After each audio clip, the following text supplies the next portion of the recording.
Հարգելի հայրենակիցներ, այն, որ ՔՊ-ի իշխանապահման տարիները մեր երկրի համար եղել են կորստաբեր, մենք ոչ միայն տեսել, այլև դրա ողջ ողբերգական հետևանքները զգացել ենք սեփական մաշկի վրա։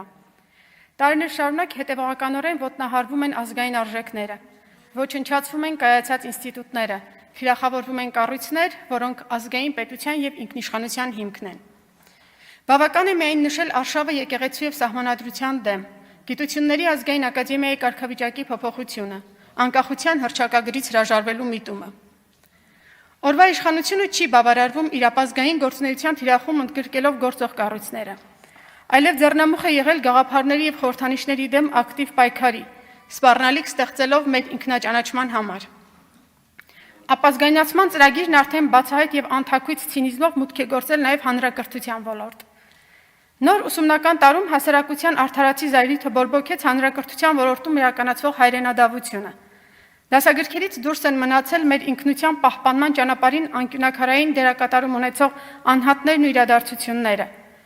Տարբեր դասարանների գրականության և պատմության դասագրքերում տեղ են գտել պատմական իրադարձությունների ոչ ճիշտ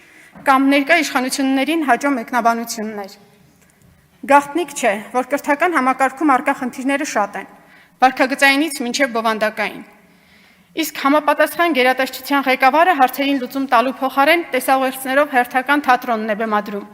QR կոդերի տակ տեղադրված նյութերի և նոր ուստարում դպրոց չմտած դասագրքերի վերաբերյալ։ Հարցի մի կողմն է այն, որ մի բան է նյութը մի պահ նայելն ու անցնելը, այլ բան է, երբ Մաշտոցի որպես կրթական համակարգի հիմնադրի և ինքնության պահպանման ջատագովի կերպարը պարբերաբար գտնվում է սովորողի ուշադրության կենտրոնում, ձևավորելով վերաբերմունք ու ակնածանք։ Սա մեկն է նմանատիպ բազմաթիվ օրինակներից։ Մյուս կողմից, ինչքանով է նպատակահարմար դպրոցահասակին պարտադրել հեռախոսով մասնակցել դասընթացին, և արդյոք բոլոր դպրոցահասակների ծնողները, հատկապես մարզային հեռավոր շրջաններում, ունեն երեխային սմարթ հեռախոսներով և ինտերնետ կապով ապահովելու հնարավորություն։ Ինչու եք պարտադրում աշակերտին գիրքը փոխարինել հեռախոսով, թե դա դասապրոցեսին հեռախոսով մասնակցելը նորաձև կրթության անառարկելի պահանջն է։ Իդեպ, երեկ Երևանի քաղաքապետը հայտարարեց դպրոցներում բջջային հեռախոսների կիրառումը սահմանափակելու մասին,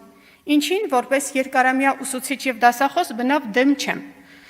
Ինքս առնչվել եմ դասապրոցեսին հեռախոսների կիրառության և QR կոդով աշխատելու անհարմարությանը։ Ուղղակի զավեշտ է,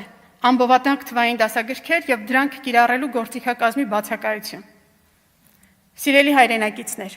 թույլ չտանք մեր ազգային արժեքների ոտնահարումն ու ինքնության ոչնչացումը։ Կանխենք ազգային ինքնագիտակցությունից զուրկ և կեղծ գաղափարախոսությունների վրա հիմնված չորրորդ հանրապետության հռչակումը։